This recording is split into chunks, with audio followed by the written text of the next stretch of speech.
ماشي خدمة. ومن اللهم توفيق ورزقنا والصراط المستقيم طريقنا اللهم وسل لنا جميع مقاصدنا وتب علينا انت التواب الرحيم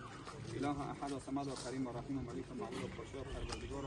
از درگاه مصلحت خواهان دارم بار اله خانم پروردگار برادرانی که سعید قومیتی که این مخده هایی که سم گذاشتن در این رفت میگه که راه اوستین پروردگار در خاص بکشن شویش برکت خوبه کسایی که در این کار دستگیری کرده هستند امر معروف کرده هستند دعوت کرده هستند بینفی جسمانی کرده هستند پروردگار همه بلا و خدا در دید کنیست که پیش نگاه بودید در خاص کار خودش عطا بفرمایید و